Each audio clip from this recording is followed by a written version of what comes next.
in the end. Well, fate has intervened in a clever way to let this review come to be.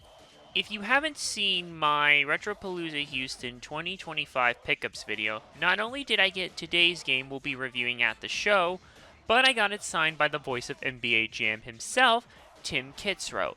I even got an additional print, some pics with him, and a little shout out video, which I will show you right about now. Welcome to NBA Jam on Fire Edition from downtown Houston. It's not downtown Houston, Michael. It's Pasadena. And Pasadena's in California, and we're not in California. Whatever. This is a very rare find. This is the last NBA Jam title for Acclaim. Made, what'd you say, 2003? Yeah, 2003. 2003. So Michael scored this at the game. So he's gonna play this. He's gonna put his review online. You're a big YouTuber, aren't you? I've done some stuff. Yeah, he's done some stuff. You've probably seen him. Anyway, kaboom! Thanks to Tim Kitzrow for this. Now that that's out of the way, we have a game to talk about. NBA Jam. NBA Jam pretty much pioneered the arcade-style sports game in a way that not many others had before done so. And to be honest, very few have even come close to doing so, even to this day. Maybe it's sequels, but yeah. It took an ordinary sport in basketball and made it so crazy in ways that defy all sorts of physics laws. Yeah, it was just insane to look at, but very fun. It was also easy to pick up and play, difficult to master, and it can be fun with a friend. I mean, many probably did have fun with their friends playing this game, because this game was a major success in arcades.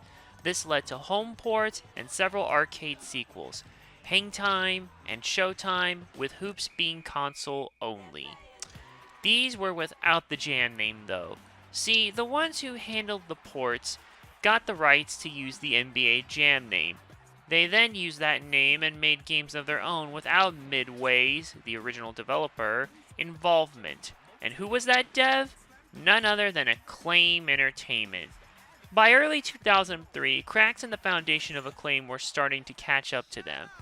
I remember it like it was just yesterday.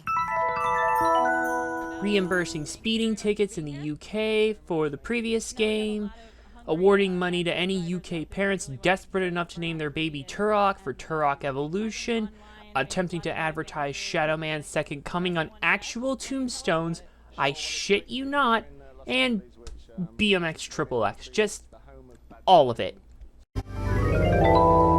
With all those desperate marketing attempts and other failures, especially that last one, costing them so much money, and things not doing so hot in North America for them despite being based in that area, it's no surprise revenues fell 22% compared to 2002. But when they revealed their 2003 slate that same day, it looked like they wanted to turn things around. The second half of 2003 had revealed their titles. These included legacy sequels to other established franchises like Extreme G, Legends of Wrestling, and, well, NBA Jam. Later in January 2003, at its Gamers Junket, Acclaim announced a new entry tentatively titled NBA Jam 2004. The game was still early in development when announced, but Acclaim revealed what features the game would have. Most importantly, the game would return to the classic arcade style that everyone knew and loved, after the previous games were more in line with the NBA Live games, or heck even the NBA 2K games to a lesser degree, and less arcade-like. Funny enough, EA, the makers of NBA Live, attempted to fill the void themselves with NBA Street through EA Sports Big. While that was fine, it wasn't quite Jam. This was classic Jam coming back. The game was announced for E3 2003, but news broke at the show that the GameCube version got cancelled. As the year went on, Acclaim showed more and more of the game off, even making a low-key appearance at Games Convention that year in Germany. The game looked to not only continue to bring back what made the original game so much fun, but it also wanted to add several new elements to help it blend in with the 6th gen, such as striking a good balance between arcade and real life to a certain degree, though definitely still leaning more heavily on the arcade side, improving player skills, other unlockable content, and even more personality to help it stand out from its competitors. Development on this one seemed to go relatively smooth, and it went gold in September 2003. NBA Jam was developed by Acclaim Studios Austin, aka Iguana Entertainment, aka the people who made the Turok games and the South Park game, the original one, but also did many of the prior ports as well for the, non-Midway NBA Jam entries, and even helped port it to the major consoles where it was a success, such as the Genesis and the Super Nintendo. And the game was published by the main Acclaim Entertainment branch for the PS2 and Xbox, and it was released on September 23rd, 2003 for North America, and November 7th, 2003 for Europe. Did Acclaim succeed in bringing NBA Jam back to its proper roots here? Let's find out. NBA Jam has 3 main modes of play, with a 4th mode being used to unlock the extra content here. At least the stuff that is not unlockable in the tournament modes, but more on that in a moment. So first we have Exhibition Mode, which allows you to set up a quick game of basketball. Select how many players you want, choose your teams, choose your lineup, enter cheats if you want to, and you're off. Then there are 2 tournament modes in this game, Jam Tournament and Legends Tournament. Jam Tournament will have you pick one team and it will take you through a ladder-style tournament to defeat all 29 NBA teams. Once you beat them, there are secret characters and teams that will challenge you. Beat them to unlock them for play in Exhibition Mode. The last major gameplay mode is the Legends Tournament. This mode will have you pick your favorite team from the current era, and they'll play against the best players and teams in the NBA from as far back as the 50s up to the present era. Beat the teams and players for use in Exhibition Mode. It kind of reminds me of the Chronicle mode from Sega GT 2002, in which you take an older car and you'd start from that era when it started, and then work your way up to present era going against more modern cars. There is one additional mode that isn't a play mode, but it does have the bonus content, the Jam Store. The game allows you to create a profile, and you'll earn points as you continue to do well. These points can be spent on things like bonus courts, cheat codes, concept art, and apparel for your creative player. Oh yeah, I forgot to mention, you can create a player. Each profile can have one created player, and they can be used on any team in the game. You can customize everything from looks, information, what they wear, and attributes. You'll only have a set number of points to start with, but as you earn more jam points, you can spend them to really boost your created player. You can even create teams as well, up to 4. Choose the name and logo, home court, and players, with additional players being available by spending more jam points. Jam 2003 brings back the same style of gameplay seen in the original games. It's your standard arcade basketball game. There are 4 quarters that are 3 minutes each. At halftime, you can switch out players if you want to. There are a few differences that help this entry stand out from the other games. Separate from the currency you earn, there is a jam points meter. As you continue to do well in the game, making your shots, 3-pointers, stealing the ball, blocking shots, catching rebounds, performing alley-oops where you shoot the ball and your teammate helps you dunk it, or you can bounce it off the backboard and jump up to dunk it yourself, getting on fire by getting 3 successful shots in a row, etc. That meter will continue to fill up. When it's full, you can perform what's called a hotspot shot. When you activate that, you'll have 5 seconds to get to the spot before it disappears. Get to that spot and push the shoot button, and you'll get a guaranteed score where the player will make one hell of a shot. Sometimes they can even be more than 3 points. The other big change from the classic games is that it's now 3-on-3 instead of 2-on-2. I'm not really a fan of this style here, mainly because it kind of makes things a bit too crowded, since the more players, the harder it can be to keep track of things. It doesn't help that the camera doesn't give the best view compared to Jam and Showtime and the like. Now, if you've played NBA Street and the like, you'll probably be used to this. If not, you'll have a bit of a curve adjusting here. Beyond that, it's pretty much what you would expect out of this series.